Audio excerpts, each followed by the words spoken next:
de produção de eventos criativos para a web.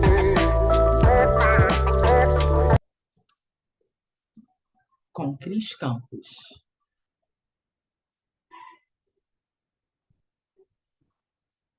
Olá, eu sou a Cristiane Campos, sou produtora cultural, consultora em produção cultural, doutora em comunicação e estou aqui trazendo para vocês hoje, no nosso canal da Barca Criativa, a oficina de produção de eventos criativos para a web. O nosso intuito é que, após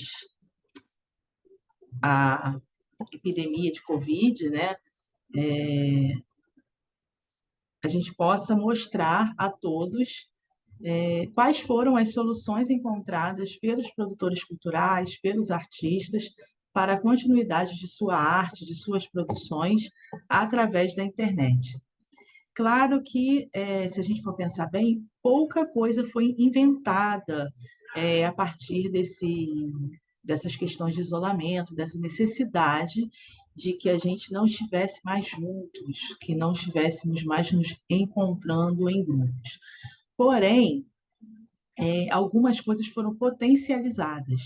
E aí, a partir dessa potencialização, surge essa oficina para que a gente possa pensar como podemos aproveitar, né, esse aprendizado que ficou com relação às novas tecnologias, com relação ao uso de plataformas, como essas possibilidades podem ser utilizadas por nós para levar a nossa arte, a nossa produção cultural, nosso grupo cultural a outras distâncias, a outras possibilidades e outras formas também de pensar nossa arte, né? De pensar a relação do nosso produto cultural, do nosso produto artístico com o público, com a plateia, com outros produtores, outros artistas.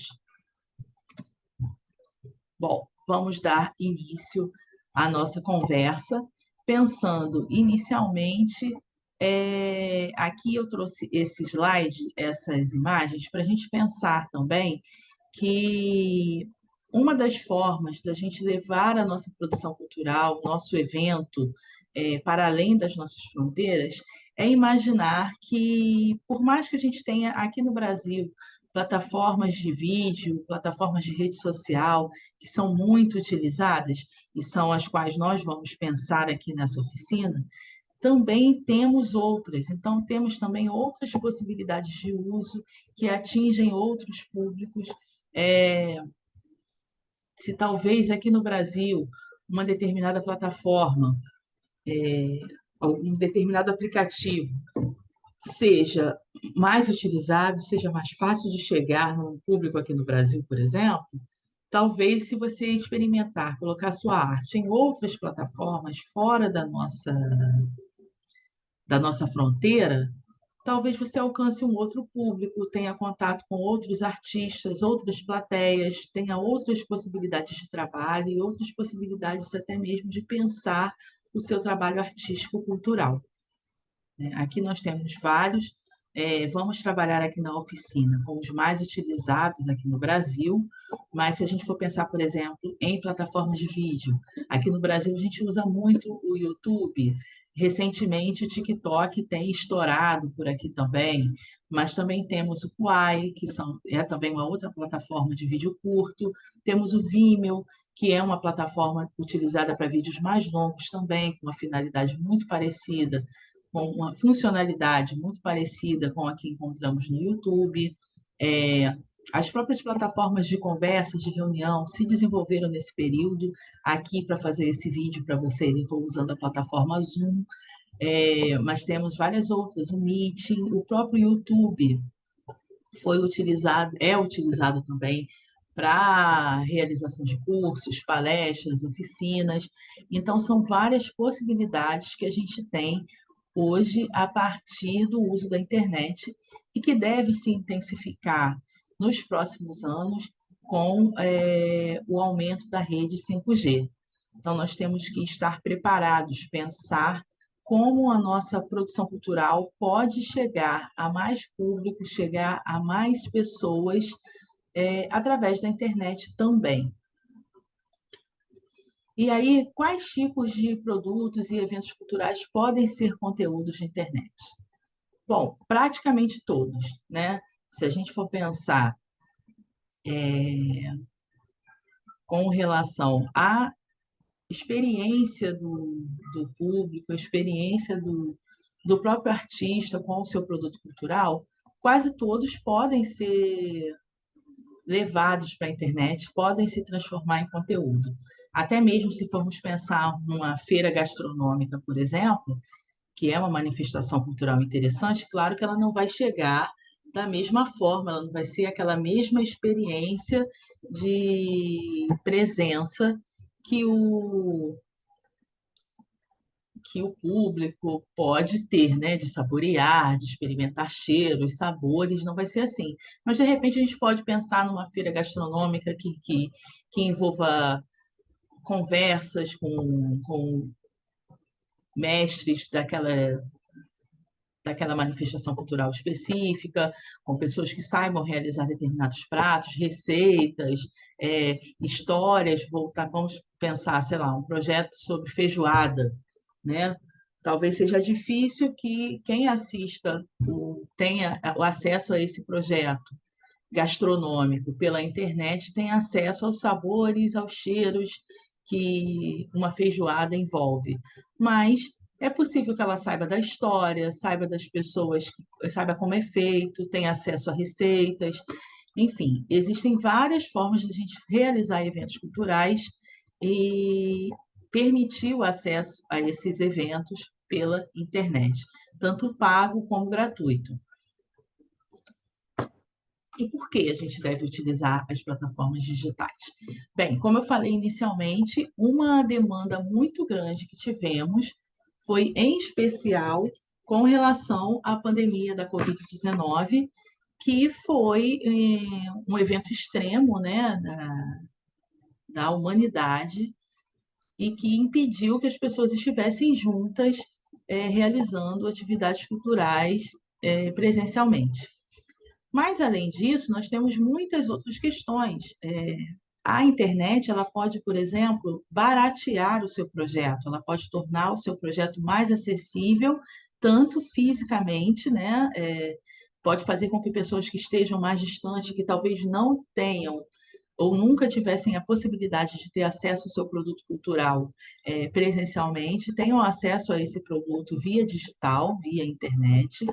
É, Além disso, você pode baratear a sua produção, a sua divulgação também pode ser barateada, a distribuição do seu produto, dependendo do que for, fica muito mais fácil,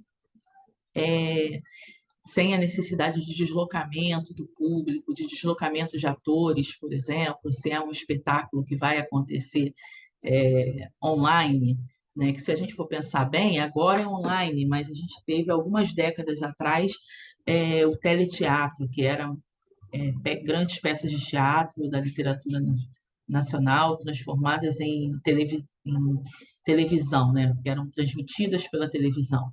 É mais ou menos a mesma lógica, só que atualmente as plataformas são outras.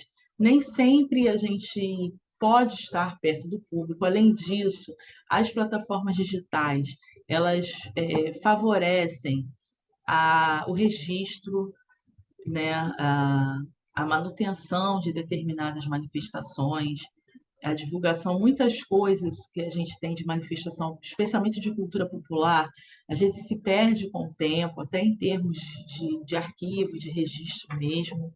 É, Saberes populares, manifestações de grandes mestres da cultura popular e artistas acadêmicos também, né, que podem deixar registrados suas artes, suas formas de fazer, seus fazeres, é, palestras, enfim, tem uma infinidade de manifestações culturais que podem ser não só registradas, mas que podem permitir a um público muito mais diverso experienciar, claro que de forma diferente da presencial, aquela manifestação artística e cultural. E aí você me pergunta, nesse sentido, qual é o melhor formato digital para sua arte? Bom, isso vai depender muito, primeiramente, de como é a sua arte, né? Como é a experiência presencial da sua arte. É uma arte que precisa ser visualizada, que precisa ser ouvida simultaneamente ou não, se é uma, como essa arte precisa ser sentida pelo público, pela sua audiência, né? A partir daí, você vai encontrar as melhores formas de expressar esse seu fazer artístico através dos meios digitais, né? Se são artes visuais, normalmente uma plataforma de fotografia pode ser suficiente, pode trazer resultados que você nem imaginava, né? Gerar até mesmo vendas de material no Instagram. A gente vai ver alguns exemplos mais à frente. O Instagram, por exemplo, ele pode é, se manifestar, ele pode ser funcionar, né, como uma galeria digital. Ele pode funcionar como uma exposição do seu material, permanente ou não. Enfim, você pode colocar suas obras nos stories, você pode colocar lá no feed e, a partir daí, alcançar novos públicos com possibilidades que talvez a experiência presencial não forneça. É muito mais difícil, por exemplo, você visualizar uma arte no museu, numa galeria de arte, visualizar uma obra e compartilhar aquela obra em algum momento especial, como público, né? Fazer sei lá, um texto sobre o que você sentiu com relação àquela obra, ou mandar para alguém, nossa, vi isso aqui, lembrei de você. É muito mais fácil você fazer isso numa rede social, por exemplo. Então, sua obra acaba circulando mais, talvez até em nichos que você, né, não tenha imaginado anteriormente, porque justamente ele está num formato digital. Se você trabalha com o teatro, por exemplo, que tem aquela questão da experiência ao vivo, talvez não te interesse tanto ter isso registrado de forma que o público possa acessar a qualquer momento. Ou talvez te interesse, né? Você quer ser visto. Então, você pode colocar numa plataforma aberta. Se você quer só o registro dela, você pode colocar ela numa plataforma, gravar, obviamente, né? E aí ver qual é o melhor formato, se vai usar uma câmera só, para que quem esteja assistindo tenha a experiência mais próxima de estar num teatro, né? Uma câmera fixa, ou se você vai trabalhar de outra forma, se são 3 câmeras, se vai ter a visão do ator, vai ter uma visão de trás do palco, por exemplo. Esse tipo de coisa fica muito relacionada à questão da forma também como você quer que o público receba aquela sua arte. Lembrando também que, quando a gente fala de rede social, é preciso ter um certo cuidado com os direitos autorais. É, obviamente, quando a gente pensa em produção artística, mas também quando a gente pensa em divulgar a nossa própria arte, né? Porque, infelizmente, a gente sabe que temos muitos problemas com direitos autorais, problemas de plágio, autoria falsa mesmo. Então, a gente também tem que pensar nas possibilidades e nos riscos que colocar nossa arte em redes sociais, na internet, envolve. E tentar nos proteger de alguma forma, seja conhecendo as leis de direitos autorais, registrando a nossa arte antes de publicá-la. Isso tudo é importante, mas são questões que ficarão para outra possibilidade, outra aula. Bom, e aí, o que você tem que pensar quando você pretende colocar a sua obra de arte na rede social, colocar a sua obra de arte na web? O que você tem que pensar com relação a isso? Bem, em primeiro lugar, você tem que pensar, claro, que depois de pensar em todas as questões artísticas e criativas que envolvem o seu produto, né? O que vai ter que mudar, por exemplo, se é uma arte no qual a sonoridade é uma questão importante, então você tem que pensar em plataformas nas quais você possa colocar no áudio, por exemplo, que você tenha, se é uma plataforma de vídeo, fotografia, enfim, sua arte pode a partir disso, a partir dessa possibilidade de estar na web, sofrer algumas alterações, até positivas, né? Você pode mesclar outras linguagens, pensar em edição de vídeos, misturar visualidades com audiovisualidades, pensar na sonoridade do seu projeto. De repente é um projeto visual, mas que você acha que uma música que na exposição ficaria um som ambiente e aquela obra pode ter uma música especial que ajuda a compor todo o clima e a intenção, o espírito daquele produto artístico que você está imaginando. Depois disso, da questão artística, questão criativa que vai envolver o seu produto, né, o seu produto cultural, o seu evento, a sua produção, enfim, você pode começar a pensar nos custos que isso vai gerar para o seu projeto cultural. Pode ser que seu projeto fique mais barato se você, de repente, pensar em acrescentar novas linguagens na sua arte, no seu produto cultural, por ela estar na web, uma edição de vídeo, por exemplo, isso pode encarecer o seu produto cultural ou até mesmo baratear, porque você não vai ter, a princípio, né, pensando de forma geral, custos com deslocamento, custos com, por exemplo, alimentação de equipe, custos com equipe técnica no geral, ou se tiver, será momentaneamente, uma vez só para a realização daquele projeto, e depois você pode ficar replicando aquela atividade, aquela palestra, aquele curso. Dessa forma, você não pode esquecer de considerar, né, que o custo vai mudar, ou ele vai aumentar ou vai diminuir, mas vai ter uma alteração. Normalmente, os projetos acabam ficando mais baratos com essa mudança de plataforma, né? Mudança do formato presencial para o formato online. E aí, nesse sentido, é bom a gente pensar também quais são as nossas finalidades, né, com relação ao projeto cultural. Como eu disse anteriormente, se você está pensando apenas no registro, se você quer que aquele projeto fique disponível somente em determinado período do tempo, do dia, do ano, enfim, quanto tempo esse projeto vai ficar disponível, quanto tempo ele vai ficar no ar, se ele, mesmo tendo esse formato digital, ele vai ser uma coisa momentânea que as pessoas terão que se mobilizar para ver naquele período de tempo. Isso tudo são questões que também envolvem custos, né? Você pode deixar numa plataforma gratuita, ou se você for deixar numa plataforma paga, com acesso pago, por quanto tempo isso vai ficar lá, quais os custos de manter a sua arte naquela plataforma. Além disso, os custos com divulgação também são importantes da gente considerar.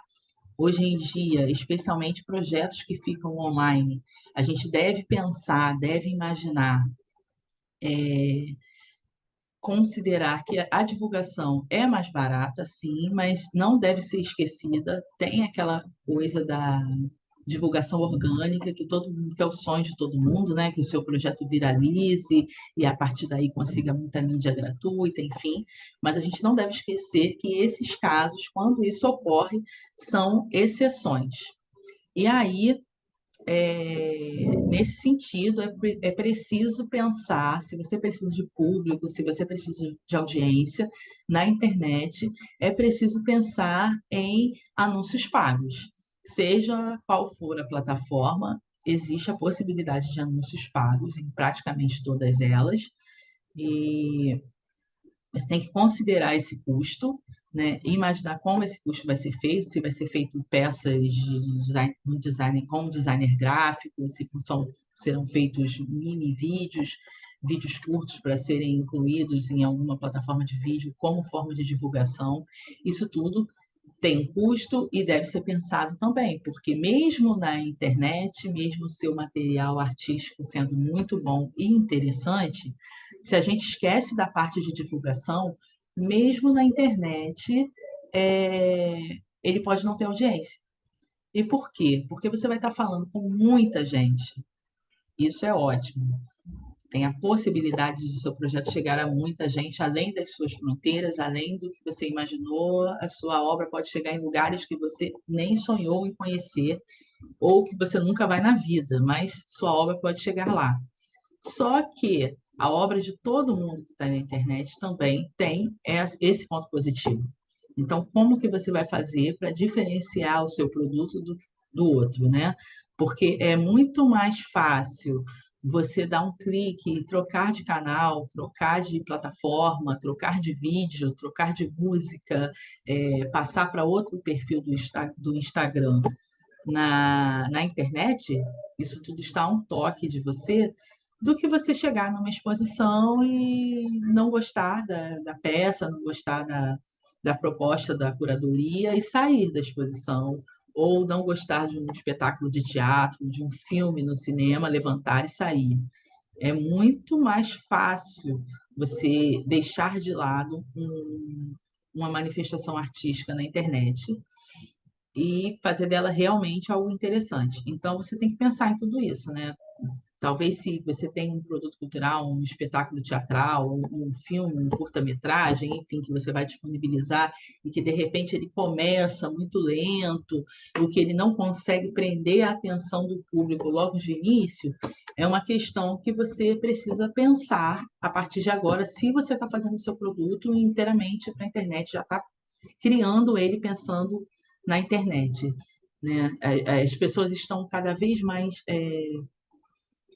voltadas a vídeos curtos, a coisas rápidas, né? E que não impede que a pessoa fique 2 horas vendo um filme na televisão, vendo um vídeo no YouTube, enfim. Mas, de forma geral, os vídeos curtos estão fazendo mais sucesso. Então, como é que a gente adequa a nossa arte a tudo isso que a gente já faz? Como que a gente adapta essa nossa produção cultural aos, à nossa realidade virtual atual, né? A gente vê, por exemplo, que muitos cursos, muitas palestras, muitos palestrantes, é, podcasts, por exemplo, que são comumente eventos longos, né? Eventos às vezes com mais de 1 hora, mais de meia hora, né? 2, 3 horas, às vezes, uma entrevista no podcast pode durar. E aí, quais são as estratégias que os produtores culturais utilizam nesse momento? Eles recortam os melhores momentos e jogam, tentam viralizar esses melhores momentos para que mais público se interesse por aquele programa, fique conhecendo. É uma estratégia, é uma forma de pensar um produto cultural mais extenso, com uma duração de tempo maior, que se adeque a essa necessidade de mercado agora, do público, da audiência, de ver as coisas muito rápido. E aí, você destacando esses melhores momentos, você pode obter algum sucesso, algum crescimento orgânico, facilita, faz com que pessoas que não conheçam a sua produção cultural possam acessar aquele produto. Bom, e aí agora a gente chega na parte de alguns exemplos de excelentes soluções de produções artísticas que foram potencializadas com a questão da pandemia, no período de isolamento. A gente tem aqui o grupo Sátiros, que ficou em cartaz no Zoom, nessa plataforma que a gente está filmando aqui, e com um espetáculo no qual os atores estavam cada um em seus ambientes, eles não estavam juntos. E, claro, tem toda uma questão, e aí é o que eu já falei, né? A questão da criatividade, que aí envolve desde a questão da criação do espetáculo, dos ensaios, da própria execução, uma possibilidade que só o universo digital oferece no momento.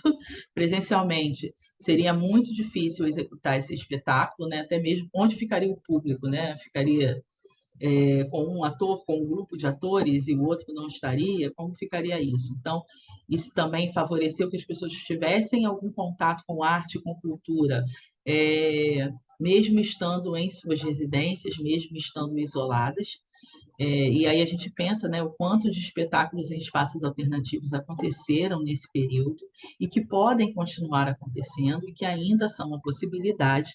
Claro que a própria demanda por atividades digitais diminuiu, mas isso não quer dizer que esse tipo de espetáculo perdeu seu valor, porque ele continua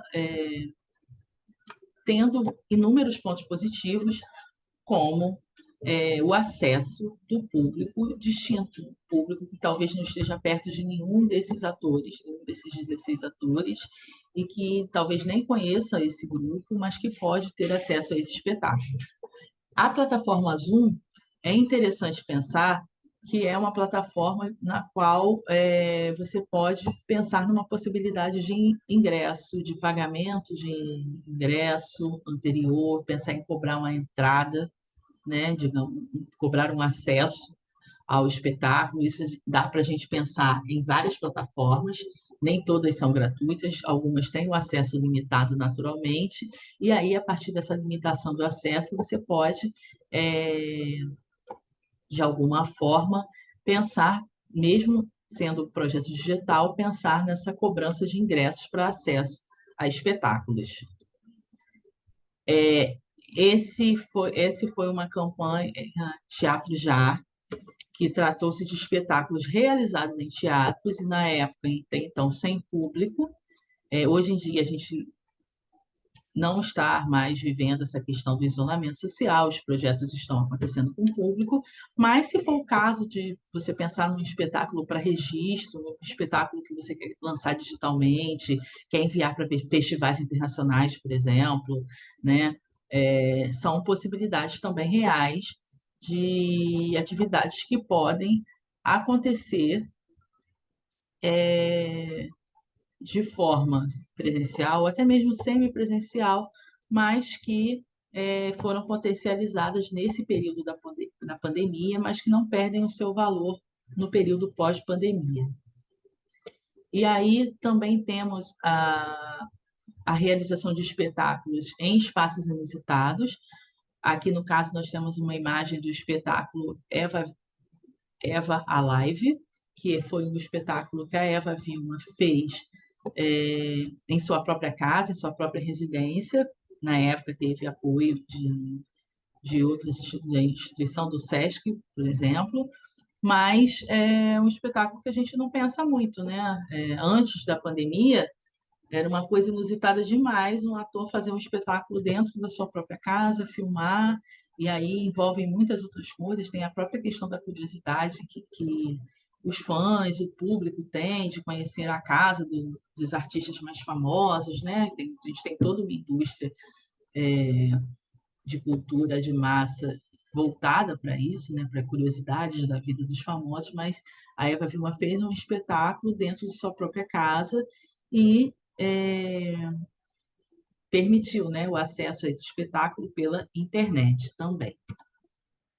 Além disso, um tipo de projeto, né, que a gente pensa assim, que é bastante óbvio, que é o projeto de contação de histórias, que, se a gente for pensar bem, tem um histórico antigo, as pessoas mais antigas assim lembram que na época do LP, a gente tinha LPs de contação de histórias, né, para as crianças.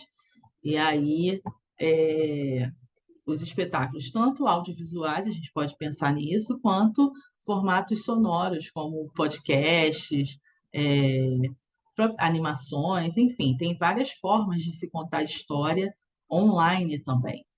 Isso é uma questão que a gente pode considerar. Se for, por exemplo, através de podcast, a gente pode economizar com questões de figurino, por exemplo, né? Até mesmo elenco, enfim, dependendo do ator, ele pode fazer várias vozes, coisa que também acontece no presencial, mas que projetos como projetos de contação de histórias voltados para podcast favorece mais esse barateamento, se for o caso, e também favorece a divulgação. Se a gente for pensar num projeto de contação de histórias que circula online, que pode ser compartilhado com 2 toques no celular, isso aumenta a divulgação.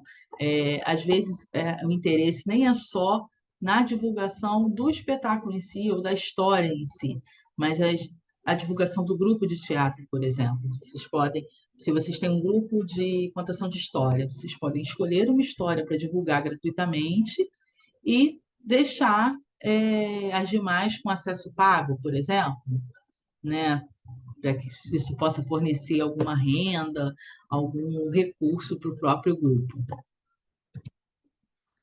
Outro formato é o formato de performances online, e aí, especialmente, o pessoal de dança utilizou bastante esse formato durante a pandemia. E aí a gente pode pensar em inúmeras performances, né? Mesmo antes da pandemia, a gente já tinha vários grupos de teatro que já desenvolviam esquetes para a internet e que também cresceram, foram favorecidos com essa questão da pandemia, mas que já desenvolviam, de certa forma, seus trabalhos em formato virtual, já com esse objetivo de alcançar novos públicos, grandes públicos, através do acesso digital. Bom, aqui nós voltamos às questões do que eu falei, né, que são plataformas nas quais a gente pode pensar em compartilhar música, conteúdo sonoro, podcasts, entrevistas, até mesmo palestras, conversas, rodas de conversas, bate-papos, são inúmeros os tipos de projetos que podem ser abarcados por essas plataformas. E aí, novamente, o que eu já tinha falado com vocês. Pensar qual é o público que vocês querem atingir, a qual público interessa essa produção cultural de vocês, e que, de repente, o público de vocês não está aqui no Brasil. De repente, o seu público, a sua arte interessa a um público mais específico, que está no interior de uma cidadezinha no hemisfério sul, sabe? Que você, lá no interior da África, um lugar que você talvez não tenha pensado em chegar, mas a internet já chegou, e que, de repente, lá a plataforma mais utilizada não é o Spotify, é o Deezer, é o Amazon Music, como é que é? Sua arte está nessas plataformas, né? Vale a pena você colocar sua arte lá? Como você vai colocar?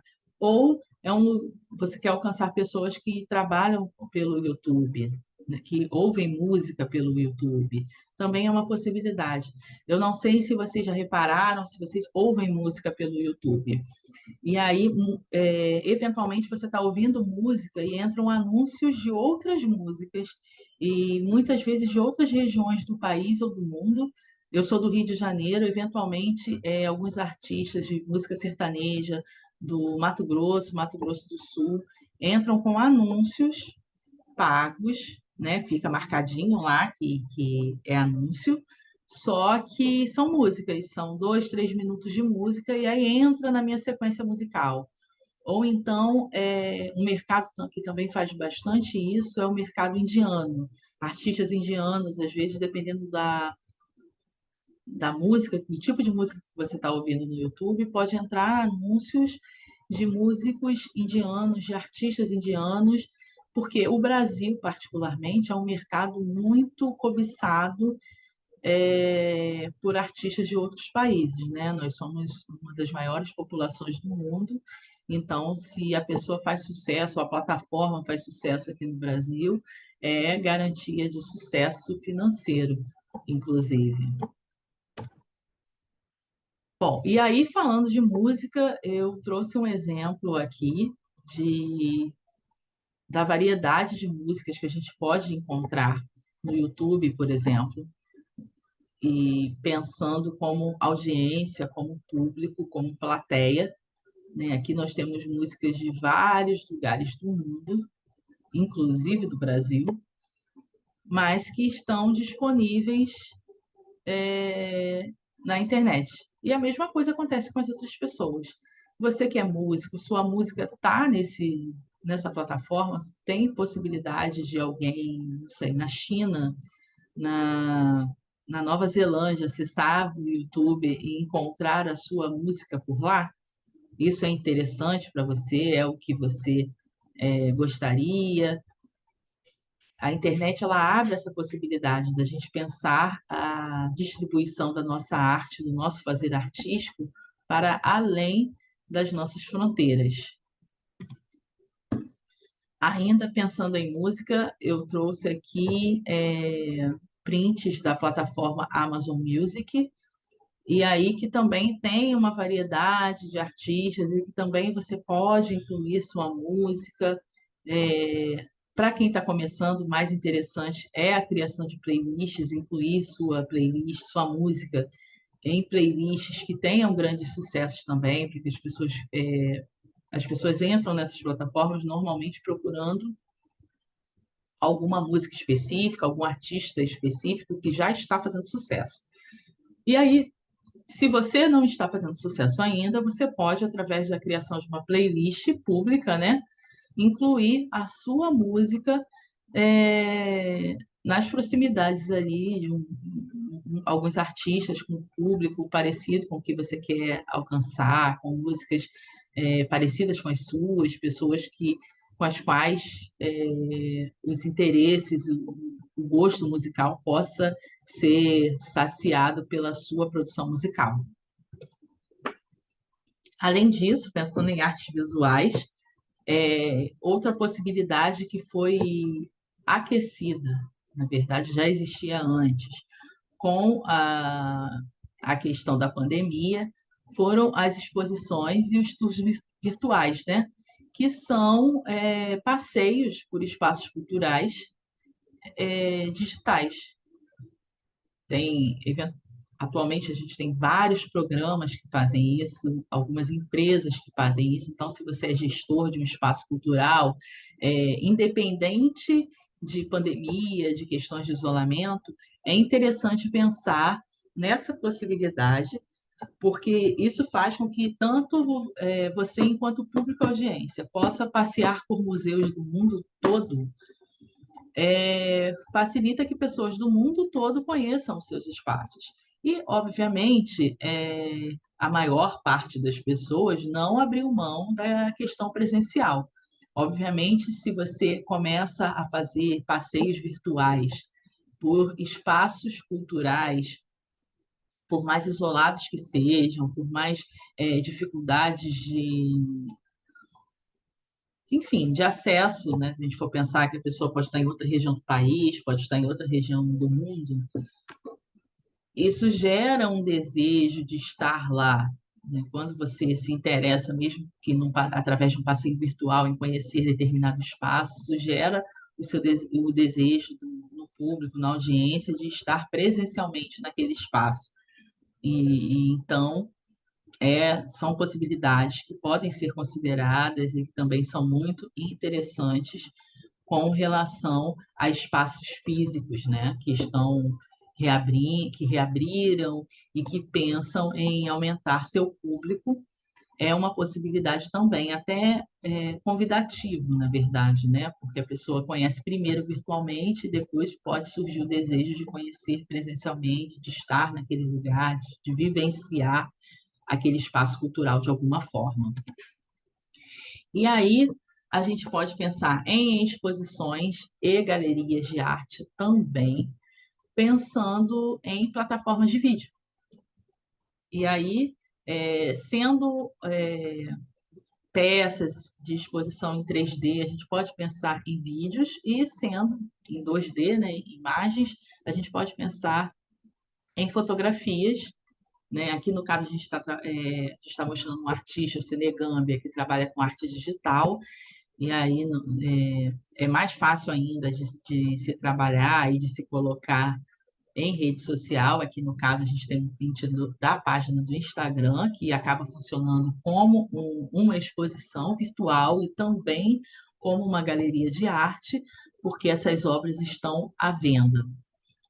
No seu caso, se você é um artista visual, você pode pensar em qual a melhor forma de trabalhar esse seu projeto, se são esculturas, por exemplo, talvez seja melhor reprodução de vídeos, né, que possam dar uma circulada na obra, pensar a obra em 360, 180 graus, alguma coisa parecida, para para que o público que tem acesso ao seu projeto através da internet tenha uma sensação, tenha uma visão melhor da sua obra.